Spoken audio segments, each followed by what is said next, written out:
Bismillahirrahmanirrahim. Assalamualaikum warahmatullahi wabarakatuh. Sahabat Superpedia yang dimuliakan Allah, semoga kita semua selalu dalam keadaan sehat walafiat. Amin. Pada video kali ini kita akan mengisahkan tentang salah seorang sahabat Nabi Muhammad SAW yang mungkin jarang kita dengar kisahnya. Ini adalah kisah Abu Dujanah dan sebuah pohon kurma. Dalam cerita kali ini terdapat banyak hikmah yang bisa kita ambil. Kita akan melihat bagaimana teguhnya Abu Dujanah dalam menjaga keluarganya dari memakan makanan haram, serta bagaimana Allah memberikan rezeki kepada hambanya yang senantiasa menjauhi larangan. Kisah ini diambil dari kitab Ikhnatul Talibin bab 4 karya Abu Bakar bin Muhammad Shatta Ad-Dimyati. Kisah ini menceritakan seorang sahabat yang membuat Nabi Shallallahu Alaihi Wasallam meneteskan air mata. Baiklah sahabat, inilah kisahnya. Abu Dujanah adalah salah seorang sahabat Nabi Muhammad Shallallahu Alaihi Wasallam yang berasal dari kabilah Hazrah. Beliau wafat pada tahun 632 Masehi dan mati syahid dalam perang Yamamah saat melawan Nabi palsu Musailamah Al-Kadzab. Abu Dujanah dikenal sangat pemberani di medan perang. Namun selain itu beliau juga sangat menjaga diri dan keluarganya dari perkara yang haram. Pada suatu hari setelah selesai sholat subuh berjamaah bersama Nabi Muhammad SAW, Abu Dujanah terlihat terburu-buru dan segera pulang meninggalkan masjid tanpa mengikuti doa setelah sholat yang biasa dipanjatkan oleh Nabi Muhammad. Nabi Muhammad SAW memperhatikan bahwa setiap kali selesai sholat, Abu Dujanah selalu langsung berlari pulang ke rumahnya tanpa menunggu doa. Akhirnya pada suatu hari, Nabi Muhammad SAW hendak meminta klarifikasi dari Abu Dujanah. Beliau ingin mengetahui hal penting apa yang membuat Abu Dujanah tidak menunggu doa setelah sholat. Di suatu hari ketika Abu Dujanah hendak bergegas pulang setelah sholat berjamaah, Nabi Muhammad SAW menahannya. Beliau bertanya, "Wahai Abu Dujanah, mengapa setiap selesai sholat subuh engkau selalu terburu-buru pulang? Apakah engkau tidak memiliki permintaan kepada Allah sehingga tidak pernah menungguku selesai berdoa? Ada apa sebenarnya wahai Abu Dujanah?" Abu Dujanah pun menjawab, "Wahai Rasulullah, begini ceritanya. Rumahku bersampingan dengan rumah seorang pria, dan di pekarangan rumah tetanggaku tersebut terdapat sebuah pohon kurma. Dahannya menjulang hingga menjuntai ke pekarangan rumahku. Setiap kali angin tertiup di malam hari, kurma-kurma itu sering berjatuhan di pekaranganku. Ya Rasulullah, kami adalah keluarga yang sangat miskin. Anak-anakku seringkali kelaparan karena tidak ada makanan sama sekali. Ketika mereka bangun dalam keadaan lapar, apapun yang mereka temukan pasti akan mereka makan. Oleh karena itu setelah sholat subuh, aku selalu segera pulang sebelum anak-anakku terbangun dari tidurnya. Aku berlari pulang untuk mengumpulkan kurma-kurma milik tetanggaku yang berjatuhan di pekaranganku, lalu kukembalikan kepada pemiliknya. Pada suatu hari, aku pulang ke rumah agak terlambat. Ketika sampai, kulihat anakku sudah terlanjur makan kurma tetanggaku yang jatuh. Aku menyaksikan anakku sedang mengunyah kurma basah di dalam mulutnya, yang rupanya telah ia pungut dari pekarangan rumah kami semalam. Mengetahui hal itu, segera kumasukkan jariku ke dalam mulutnya dan kukeluarkan apapun yang ada di dalamnya.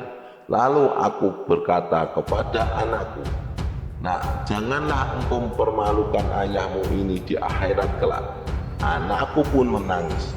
Kedua kelopak matanya mengalirkan air mata karena kelaparan yang sangat. "Wahai Rasulullah," lanjut Abu Dujana, "aku berkata lagi kepada anakku, hingga nyawamu lepas pun ayah tidak akan rela meninggalkan harta haram di dalam perutmu. Segala yang haram akan ayah keluarkan dan akan ayah kembalikan bersama korma-korma lainnya kepada pemilik yang berhak." Mendengar kisah ini, mata Nabi Muhammad SAW pun berkaca-kaca dan beliau tak kuasa menahan air mata. Rasulullah menangis terharu mendengar kisah sedih yang dialami Abu Dujana dan keluarganya. Kemudian Nabi Muhammad SAW bertanya kepada Abu Dujana, "Siapakah tetanggamu pemilik pohon kurma tersebut?" Abu Dujana menjawab bahwa pemilik pohon kurma itu adalah seorang pria dari golongan orang-orang munafik. Sahabat Superpedia yang dimuliakan Allah, singkat cerita, pemilik pohon kurma tersebut diundang untuk bertemu dengan Nabi Muhammad SAW. Saat itu Nabi Muhammad SAW hendak membeli pohon kurma milik pria munafik tersebut. Beliau berkata, "Bisakah aku membeli pohon kurma di pekaranganmu? Aku akan membelinya dengan 10 kali lipat dari harga pohon kurma itu sendiri." Pohon itu terbuat dari zamrud biru, disirami dengan emas merah, dan tangannya terbuat dari mutiara putih. Di sana tersedia bidadari-bidadari cantik jelita sebanyak jumlah kurma yang ada di dalam pohon tersebut. Sahabat seiman, di sini Rasulullah SAW memberikan tawaran kepada pria munafik itu menukarkan pohon kurma miliknya dengan pohon kurma yang ada di akhirat nanti. Namun pria munafik ini menjawab, "Aku tidak pernah berdagang dengan sistem jatuh tempo. Aku tidak mau menjual apapun kecuali dengan uang kontan tanpa janji nanti-nanti." Rupanya pria munafik ini menolak tawaran dari Nabi Muhammad SAW. Dia ingin pohon kurmanya dibeli dengan uang atau ditukar dengan barang fisik. Tak lama setelah itu, datanglah sahabat setia Rasulullah, yaitu Abu Bakar As-Siddiq radhiyallahu anhu. Abu Bakar yang sebelumnya mendengar percakapan tersebut lalu berkata, "Bagaimana jika pohon kurmamu kubeli dengan 10 pohon kurma milik fulan yang sangat langka dan varietasnya tidak ada di kota ini?" Abu Bakar menawarkan barter kepada pria munafik itu dengan 10 pohon kurma yang kualitasnya jauh lebih baik daripada pohon kurmanya sendiri. Mendengar tawaran ini, pria munafik itu kegirangan dan berkata, "Baiklah, pohon kurmaku telah sah aku jual." Akhirnya setelah pohon kurma itu resmi menjadi milik Abu Bakar, beliau langsung menyerahkan pohon kurma tersebut kepada Abu Dujana. Saat itu juga Nabi Muhammad SAW bersabda, "Wahai Abu Bakar, aku yang akan menanggung gantinya untukmu." Mendengar hal ini, Abu Bakar pun merasa sangat gembira. Begitu juga dengan Abu Dujana yang baru saja mendapatkan pohon kurma tersebut. Sahabat seiman, pria munafik ini setelah bertemu dengan Rasulullah SAW dan menjual pohon kurmanya, pulang ke rumah dengan perasaan senang. Sesampai di rumah, ia bercerita kepada istrinya, "Aku telah mendapatkan untung besar hari ini. Aku dapat 10 pohon kurma yang jauh lebih bagus, padahal pohon kurma yang aku jual masih ada di pekarangan. Aku tetap akan memakannya terlebih dahulu, dan buah-buahnya tidak akan pernah kuberikan kepada tetangga kita sedikit pun." Sungguh licik pria munafik ini. Padahal pohon kurma yang sudah dijual, tetapi dia tetap merasa itu miliknya. Bahkan dia berniat mengambil semua buahnya agar Abu Dujana dan keluarganya tidak bisa menikmati apapun dari pohon tersebut.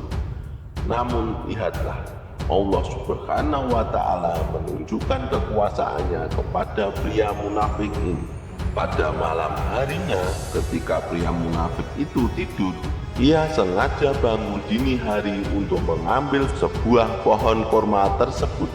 Betapa terkejutnya ia ketika melihat bahwa pohon kurma di pekarangannya telah berpindah ke pekarangan rumah Abu Dujana. Bahkan seolah-olah pohon itu tak pernah tumbuh di pekarangannya. Pohon kurma itu berpindah sendiri atas izin Allah Subhanahu wa Ta'ala. Wallahu a'lam bishawab. Jadi itu kisah tentang Abu Dujana dan pohon kurma. Semoga kisah ini bermanfaat. Lebih dan kurangnya mohon dimaafkan. Yang benar datangnya dari Allah Subhanahu wa Ta'ala, dan kesalahan datangnya itu dari saya pribadi sebagai manusia biasa. Sampai ketemu di kisah-kisah seru yang penuh makna selanjutnya. Saya akhiri. Wassalamualaikum warahmatullahi wabarakatuh.